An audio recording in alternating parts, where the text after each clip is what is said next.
সুপ্রিয় শিক্ষার্থীবৃন্দ, কেমন আছো সবাই? নিশ্চয়ই ভালো আছো। আমাদের অনলাইন ভিত্তিক পরিচালিত যে শ্রেণী কার্যক্রম, সেই ডিসিআর এর পক্ষ থেকে আমি চন্দনা রানী চক্রবর্তী, সহকারী শিক্ষিকা বাংলা, দাউদ পাবলিক স্কুল অ্যান্ড কলেজ, তোমাদের আবার স্বাগত জানাচ্ছি। বেশ কয়েকদিন তো তোমরা পরীক্ষা নিয়ে খুব ব্যস্ত ছিলে, তবে তোমাদের আন্তরিকভাবে ধন্যবাদ জানাচ্ছি। এই পরীক্ষাগুলোতে তোমরা যে সক্রিয়ভাবে অংশগ্রহণ করেছ সেজন্য। এখন আমরা আবার আমাদের নিয়মিত যে ক্লাস, সেই ক্লাসগুলোতে আপাতত ফিরে যাচ্ছি। আমি আজ অষ্টম শ্রেণীর বাংলা বিষয়ের একটি কবিতা সম্পর্কে পাঠদান করব। তো এসো আমরা স্লাইড শোর মাধ্যমে আমাদের আজকের পড়াটা দেখে নিই।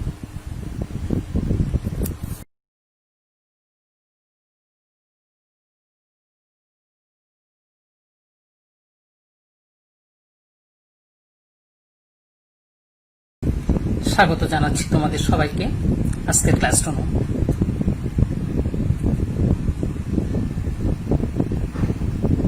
আমরা অষ্টম শ্রেণীর বাংলা বিষয়ে একটি কবিতা পড়ব। আমরা চিত্রে কি দেখতে পাচ্ছি?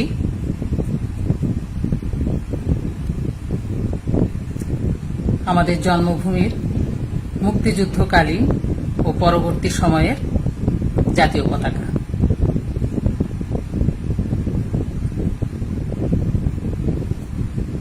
বাংলাদেশের মানচিত্র, লাখো শহীদের রক্তস্নাত সবুজ এই ভূমি আমাদের বঙ্গভূমি। কাজে তোমরা অনুমান করতে পারছো আজকে আমরা কোন কবিতাটা পড়াতে যাচ্ছি। আমাদের সবুজ শ্যামল প্রকৃতি,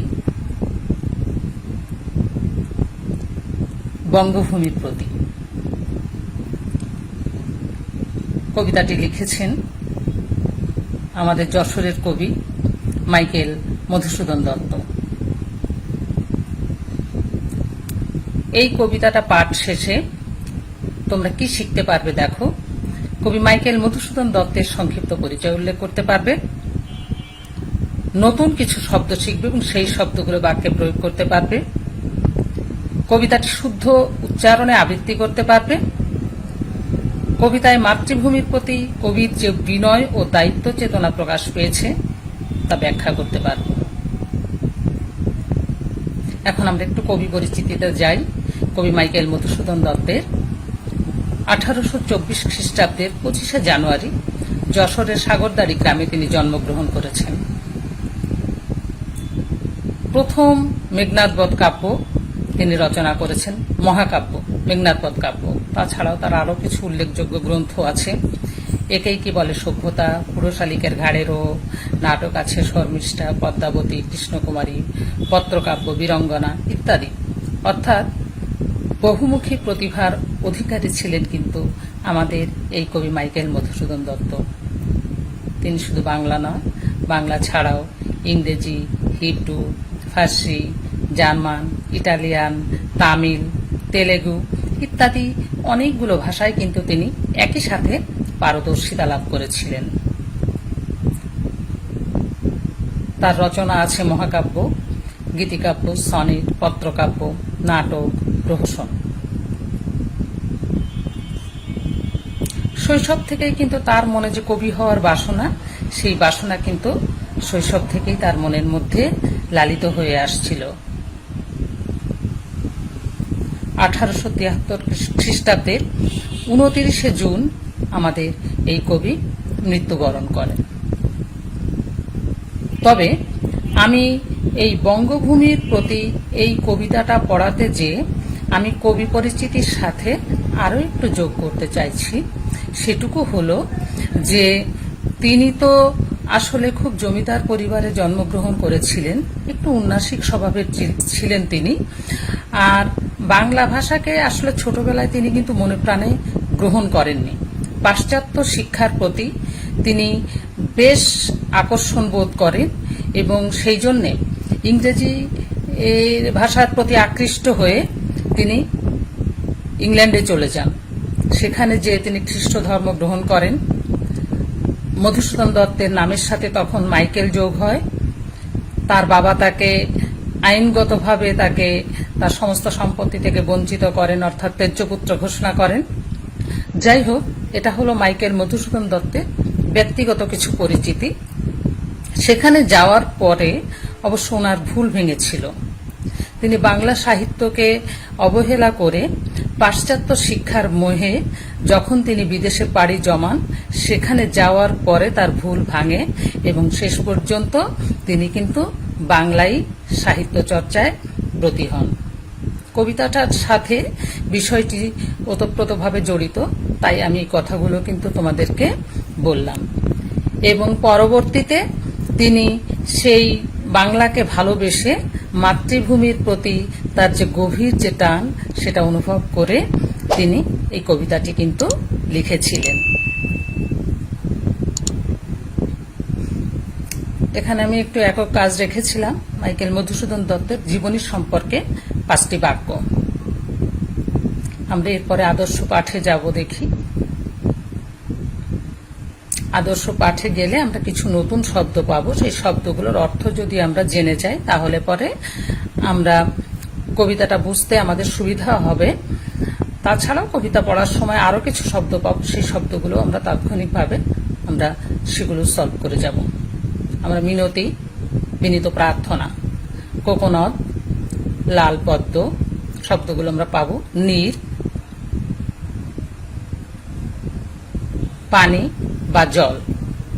আরো কিছু নতুন শব্দ দেখি। মক্ষিকা শব্দটির অর্থ মাছি। বর অর্থ আশীর্বাদ। মানস অর্থাৎ মন। শব্দগুলো আমরা একটু জেনে নিলাম। আমরা এখন কবিতাটার লাইনগুলো একটু বিশ্লেষণ করে দেখি। বঙ্গভূমির প্রতি, মাইকেল মধুসূদন দত্ত। মূলত এটা একটা গীতি কবিতা। আমরা কবিতাটা একটু দেখি। আমি আগেই বলে রেখেছি যে মাতৃভূমিকে গভীরভাবে ভালোবেসে স্বদেশের প্রতি কবির যে গভীর যে ভালোবাসা, সেই ভালোবাসাটা প্রকাশ করে তিনি কিন্তু এই কবিতাটি লিখেছেন। রেখুমা দাসের মনে এমিনতি করি পদে।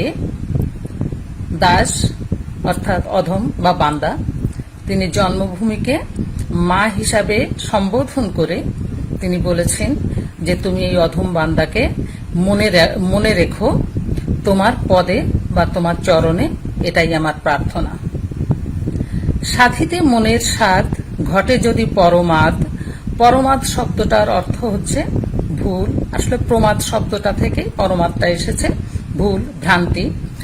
আমার এই মনের স্বাদ পূরণ করতে যেয়ে বা আমার এই প্রার্থনা করতে যেয়ে, তোমার কাছে যে প্রার্থনা করছি, এর জন্য যদি আমার কোনো ভুল ভ্রান্তি হয়, মধুহীন করো না গো তব মন কোকোনদে। আমার যদি কোনো ভুল ভ্রান্তি হয়ে যায়, তাহলে আমাকে কিন্তু তুমি তোমার যে কোকোনদ শব্দটার অর্থ হচ্ছে লাল পদ্ম। মনটাকে লাল পদ্মের সাথে তুলনা করে বলা হয়েছে যে যদি আমার এই মনোবাসনা পূর্ণ করতে যেয়ে, আমার এই চাওয়ার জন্য যদি আমার কোনো ভুল ভ্রান্তি ঘটে, তাহলে তুমি তোমার যে মনের যে লাল পদ্ম, সেই লাল পদ্মে আমাকে মধুহীন করো না, অর্থাৎ আমাকে তুমি নিরাশ করো না। প্রবাসে দৈবের বসে জীব তারা যদি খসে। প্রবাসে মানে এই দূর প্রবাসে থেকে, দৈবের বসে অর্থাৎ দেবতার ইচ্ছায়, জীব তারা যদি খসে। জীবনকে তিনি তারার সাথে তুলনা করেছেন।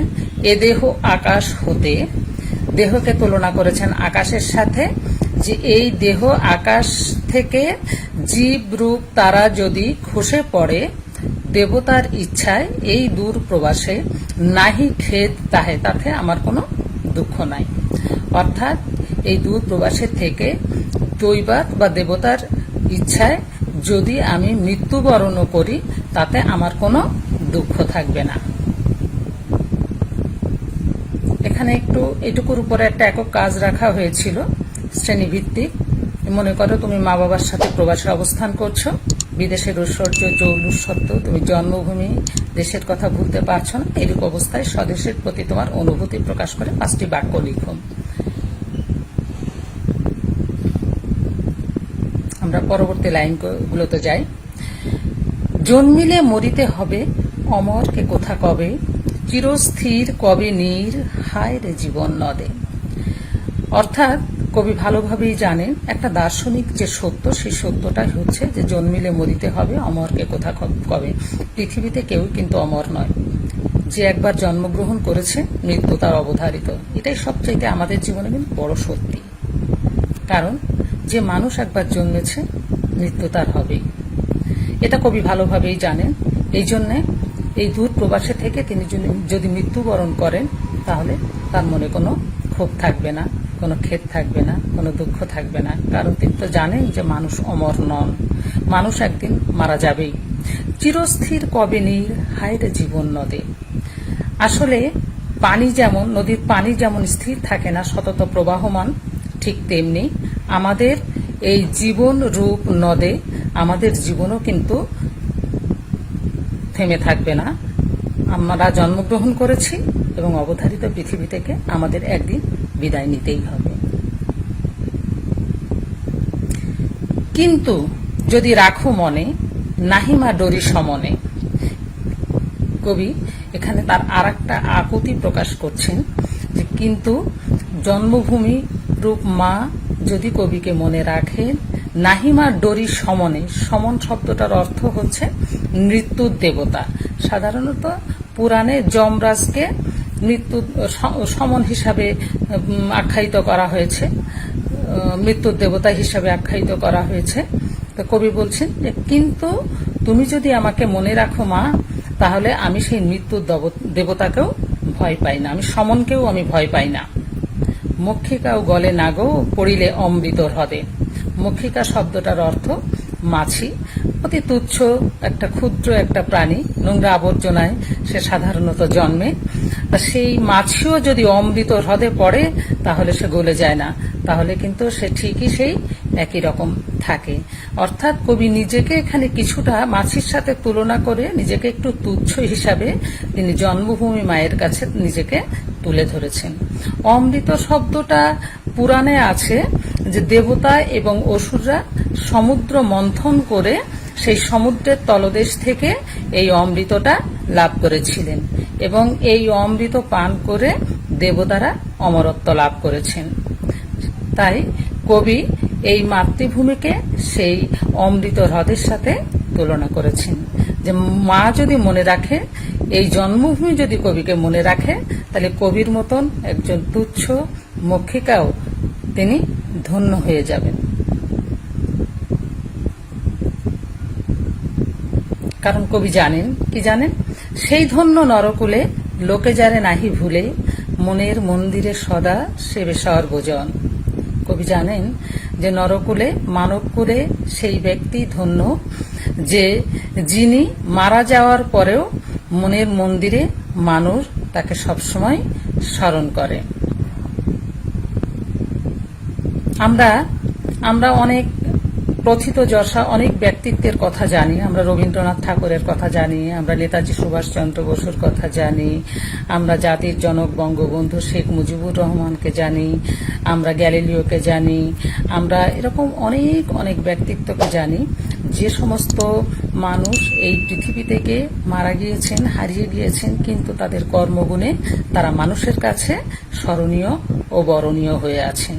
কবি তাদের কথাই বলছেন যে সেই ধন্য নরকুলে লোকে যারে নাহি ভুলে, মনের মন্দিরে সদা সেবে সর্বজন।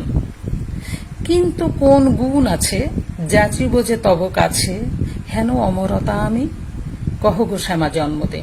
কিন্তু কবি মনে করেন না যে তার নিজের ভিতর এমন কোনো গুণ আছে যে গুণের জন্যে তিনি এই রকম মানব কুলে চিরস্মরণীয় ও বরণীয় হয়ে থাকবেন।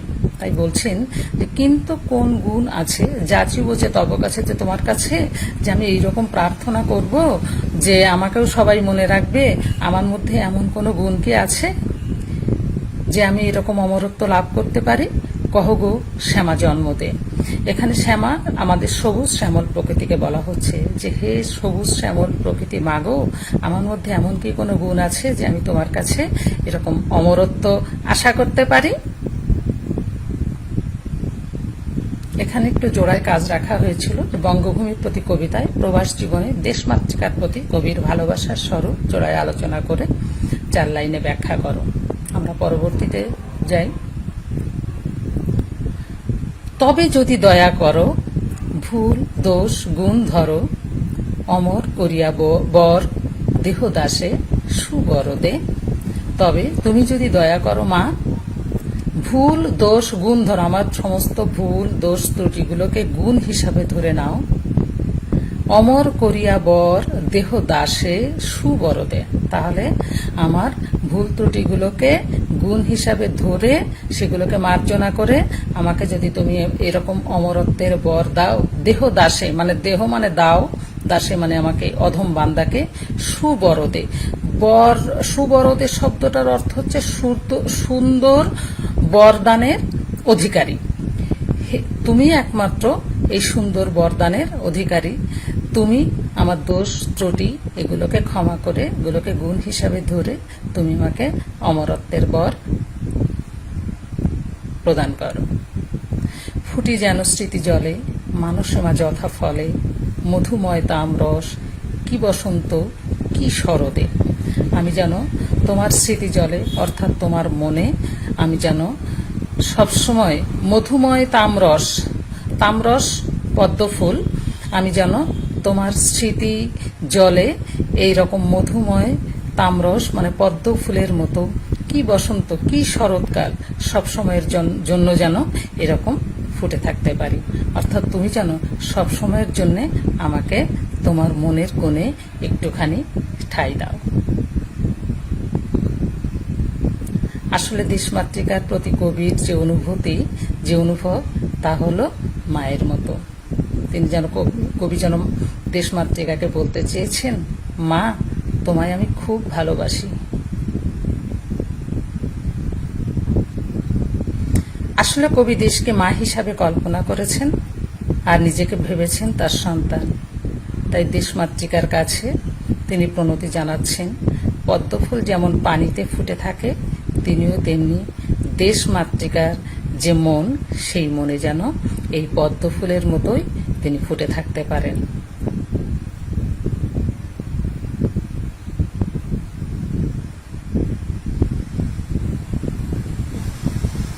মাইকেল মধুসূদন দত্তের যে অনুভূতি। আসলে বঙ্গভূমির প্রতি এটি একটা গীতি কবিতা, শুরুতেই বলেছিলাম। কবিতাটিতে স্বদেশের প্রতি কবির যে গভীর শ্রদ্ধা ও একাগ্রতা তা প্রকাশ পেয়েছে। বঙ্গভূমি কবির মা এবং কবিতার সন্তান। কবির ধারণা মায়ের মতো দেশমাতৃকাও কবির সব দোষ ক্ষমা করে দিবেন। তাই মায়ের কাছে তার প্রার্থনা মায়ের স্মৃতিতে তিনি যেন পদ্মফুলের মতো তিনি ফুটে থাকতে পারেন। এটাই কবির অনুভূতি।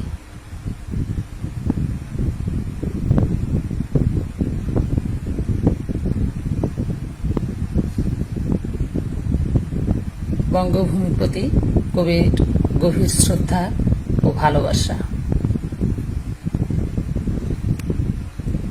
একটা দলগত কাজ রাখা হয়েছে। এখন দলগত কাজের তো সুযোগ নেই, তোমরা নিজেরাই এককভাবে বাড়িতে এই কাজটি কমপ্লিট করবে।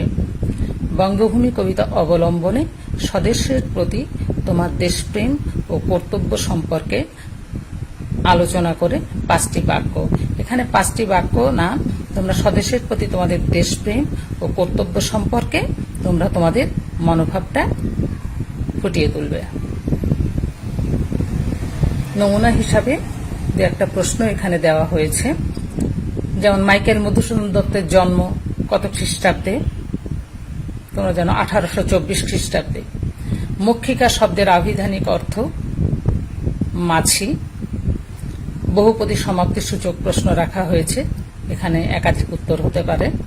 মধুহীন করো নাগো এই চরণে প্রকাশ পেয়েছে কবি মনের প্রণতি, আত্মনিবেদন, একাগ্রতা।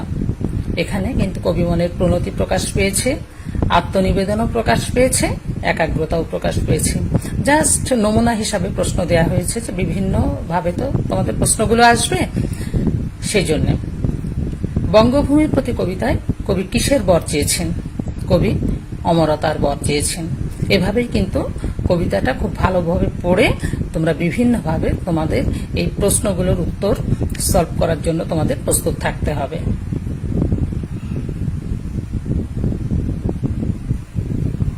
সবশেষে একটা বাড়ির কাজ দিচ্ছি।